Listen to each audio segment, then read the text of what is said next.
This film is about forgiveness, it's about love, and it's about sacrifice.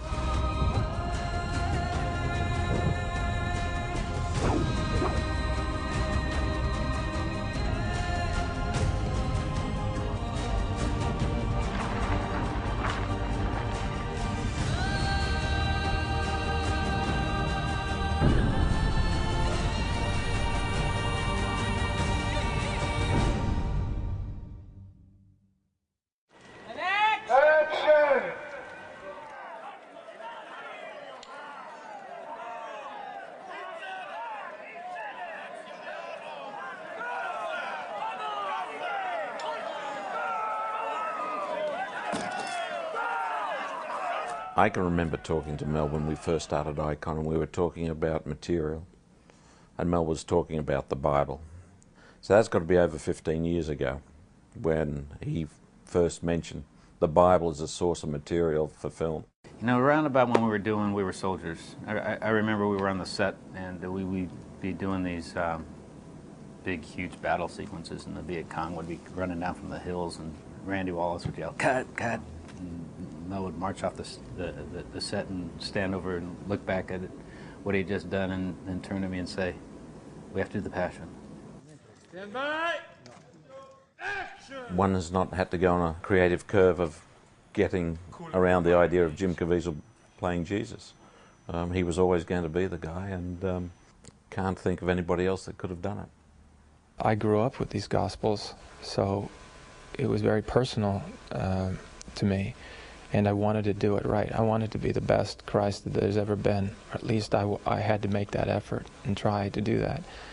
If you can say somebody's a perfect Jesus, I mean, he really is. And Mel was really good at working with him to sort of understand, you know, certain things about his character. And it was great to watch the two of them together because they both have, you know, a real strong understanding of the story, and we're able to bring it to these characters. The whole point of this thing is I wanted people not to see me. I wanted them to see Christ. While we were shooting the scene, one of our first scenes with Pilate, when we were alone in a room, he asked me, "Are you a king?" Mm-hmm. And I felt as if, even though I'm looking through my own eyes, it's like something came through me, and I stepped back and said, "Okay." And we had already done this. Maybe we shot this five different times. Something happened in that moment. It just said, "This is the King who's speaking right now." And I just sat back and watched, and it was like I went on autopilot. And Mel said, "Whatever you just did, I want you to keep doing it." While I was on the cross, I was freezing all the time, hyperthermia. The makeup hours were from 2 in the morning till 10. And then 2 hours of touch-ups during the day. You're always cold. Oh, he suffered up there. He really suffered. I mean, to begin with, the poor guy had to get up at 2 a.m. and then start getting like airplane glue put all over his body, and then they had to glue prosthetic pieces all over him. And it was a very long, arduous process, and he had to exercise great patience. And he was fatigued. I mean, he woke up at 2 a.m. and then he was working all day. He was freezing out there. It was complete prayer. It forced me into going into deep prayer with God, praying from the heart.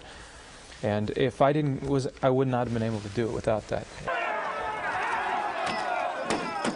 What could be the most painful thing? To lose your child, to see your son, your child suffering like Mary's child does. There were times when, you know, I would operate the camera, I'd be behind the camera, and just watching her face, she could bring you to tears just by her, you know, her emotional expression in her face. She's really quite remarkable.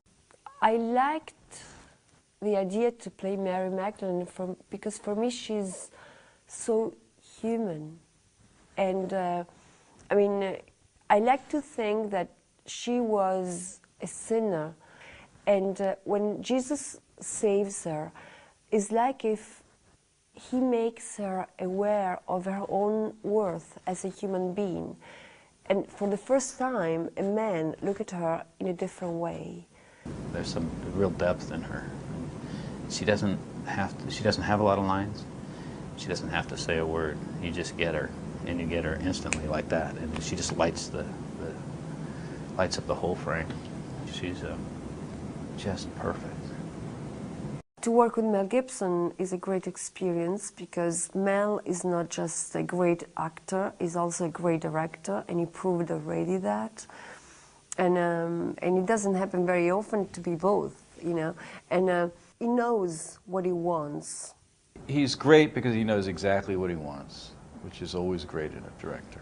And he's wonderful with the actors. I mean, for me, the greatest experience was to get to see him working with the actors. I said, don't explain it to me, just show me. You're a brilliant actor, show me. And he goes, well, it's like this. Got it. I know exactly what he wants. I've learned a long time ago never to doubt Mel Gibson and the ability of the man. Whether it's Braveheart, whether it's The Passion, whether it's What Women Want, I know the guy will pull it off. What I thought was going to be the biggest challenge in this film for the actors and for the film was to speak this dead language that nobody spoke. These two dead languages, I thought that was just going to kill us. Listen, Mel, you know, decided to do it in an Aramaic and Latin because he really wanted it to feel like the period of time. I mean, it's false to do it in, you know, with English accents. What's fascinating about it is when you watch the movie, about 10 minutes in, you forget about the languages. You're more concerned about the visual. I mean, the visual brings you in. So the concept of the movie, to me, is going to be like a silent movie some way, because the audience, they're going to understand what's going on from images, not from words.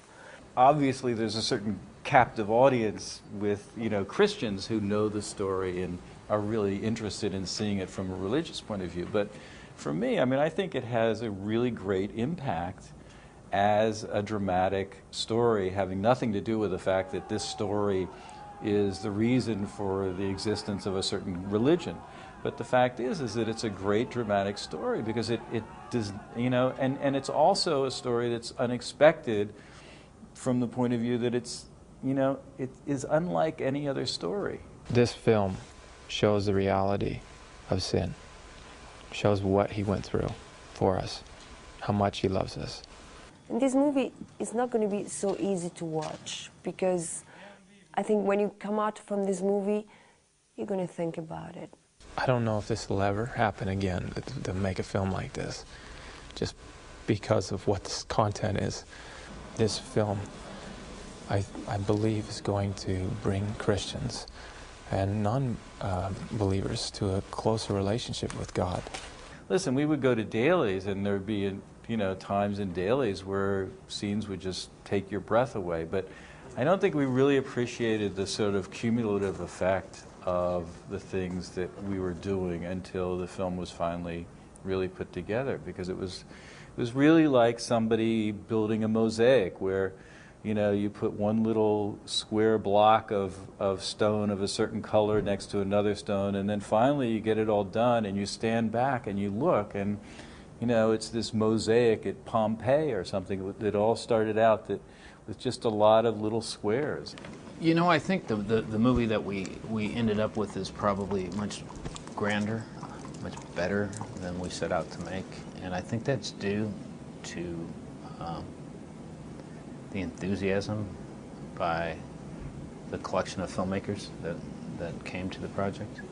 Emotionally, it was a really difficult film to do, and, you know, physically it was really hard. Every time you're working on a specific scene, you're just so into the moment of that scene, and you're so struggling with all the various obstacles that are there, you know, whether it's the weather or time or, you know, the light disappearing or, you know, the fact that, you know, something has happened, some piece of equipment is broken, and you have to improvise.